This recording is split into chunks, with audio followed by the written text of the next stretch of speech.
Hello, I have finally obtained my dream Shoegaze pedalboards. Plural, I got two. So I'm going to go through a full walkthrough of these pedals today. Absolutely glorious, and you're going to love it. You're going to learn to love it too. These boards are going to see, a lot of use with viol oscillation. Abstract and sound are going to use them as well. And then of course, pedal partners. Pedalboard 1. This is my mono pedal board. It's where I keep most of my gain pedals, most of my distortion pedals. I'm running a multi-amp setup. I actually just got a new amp, which is absolutely great for my Shoegaze distortions. I'm loving it even more than my jazz chorus. I won't reveal it in this film, but we'll definitely do some films on the amp, so definitely be around for that. Starting with the most important pedal, the tuner. Yeah, it's just a tuner, but it's my favorite tuner. There's nice people working at Diodario. That's important to me, very important. We've done a few films with them. I like knowing who makes my pedals, and my boards are a reflection of that, and you'll see that today. First off, we got my front of chain 3. These are 3 of my favorite pedals. Start with mesmeriser. It's in shoegaze mode, which is just one of my favorite sounds ever. It's a non-linear gated reverb. Absolutely superb for shoegaze glide guitar. I love using the analog saturation set high. That's just one of my favorite distortions ever, and it's within this reverb. It's really warm and a rich texture for shoegaze. I use the eternal switch a lot for cool glitch effects on this pedal.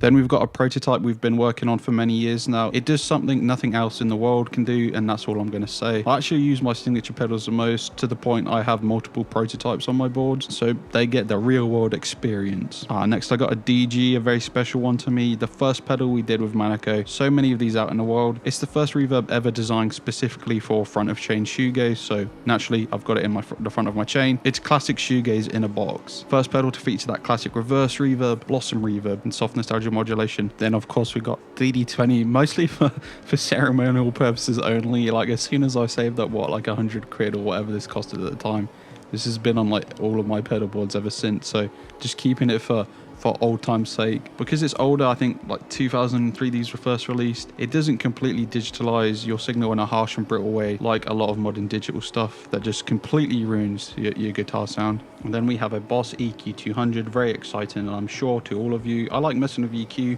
bringing some of my production philosophy to my pedal board. Right, for distortion and fuzz, I have a violet oscillation, of course. It's the best fuzz I've ever played, even better than high-end stuff like the tone bend I'm going to show you in a bit. It's more than just the oscillations. It's perfect for shoegaze, very versatile, everything from glide guitar to gated fuzz, and yeah, also oscillations. But yeah, it's really all-round fuzz pedal. Then fresh in, I got a Shredmaster and an OD3, trying them out for fun. My favorite of the two so far is the OD3. I'm sure I'm gonna make it popular like I did with the BD2, using it for a bit of glue here. Then we have this hybrid tone bender. I just got this. I used to have a newer OC 140 version, but I sold it. This is one of the older ones before they standardized production, and it's actually better sounding. It's closer to the ones that Kevin Shields has compared to the more modern OC 140s. Moving on from the drives, I've got another prototype we've been working on with Manico. You cannot see it yet, you're not allowed.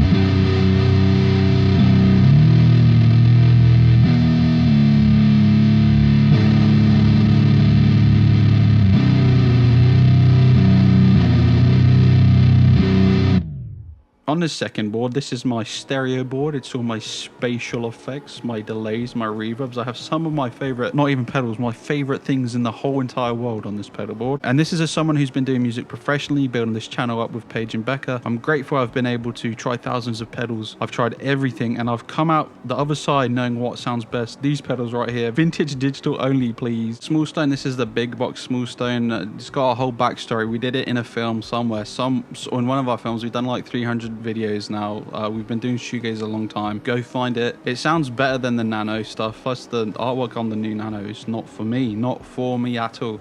I love the look of this pedal. Surprisingly though, I don't like it as much as I used to. The lack of controls, as Paige has previously pointed out. Dreamgazer is so good, I gotta have to. I like using this one to add extra textures, especially with that iconic shoegaze modulation. Soft nostalgia. So then I have the Super Ego Plus. I have this mostly for fun drone stuff on a couple of older Violet Oscillation songs. A lot of pedals nowadays will play you instead of you playing them. This pedal is just on the threshold where you still have to put some effort in, and it's not completely just weird computer noises. And then the Boss DD200, despite having other delays I much prefer, I thought I'd try some different flavors, but this was just ruining everything I did the other day, to be honest. It was harshing my mellow, man, literally like way too shrill. With vintage pedals and vintage engineering, the transients are softened, so this will be being replaced, I'm sure, at some point. And then I have the LPV3. It's just as a utility, and my favorite part about this pedal is that it's called Luca, Paige, Becca 3, the 3 pedal partners. I loved how Paige and Becca used this reminiscer pedal on their new Abstraction Sound song, which is also called Reminiscer. I like using this to add extra textures. The delays are really nice to stack with my blush delays. Really enjoy doing that. The pitch shift is great for detune and sparkles, which is, you know, great for dream pop kind of stuff. What's nice about the vintage engineering again is that modern shimmer is just way too harsh. Vintage shimmer though is soft and ambient. I'm going to be using the reverse on this a lot as well. PS2, a bit like the DD20 earlier, this is the ceremonial option for this board for old time's sake.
This is a prototype that we've been working on for over a year. It's ready to be released, but we only have so much time with all the orders we've been shipping out. This prototype is my favorite version of this type of effect. I've already used it on release songs with Violet Oscillation actually. Blush is my favorite delay pedal of all time. I made it to have my signature sounds in one pedal. You got modulate delays, stereo panning delays, Violet Oscillations, ascending and descending pitch delays, and all with that beautiful vintage engineering. This pedal is absolutely crucial to my sound. No other delay can do this. I'll probably add 1 or 2 more to my board actually. I love stacking my delays. I love stacking my blush delays even more. Who else could it be at the end of the chain? It's Mesmeriser. This is the longest reverb I've ever tried in infinite. You got analog saturation, soft nostalgia, and all in stereo. Sorted. I'm really surprised that running 24 pedals I had no issue, no unpleasant sounds or hums. These boards just work straight away as soon as I plug them in. Absolutely beautiful. What was your favorite pedal? Let me know in the comments below. These boards are going to be testing a lot of our prototype pedals, so before our pedals see you, they're going to be seeing these boards first.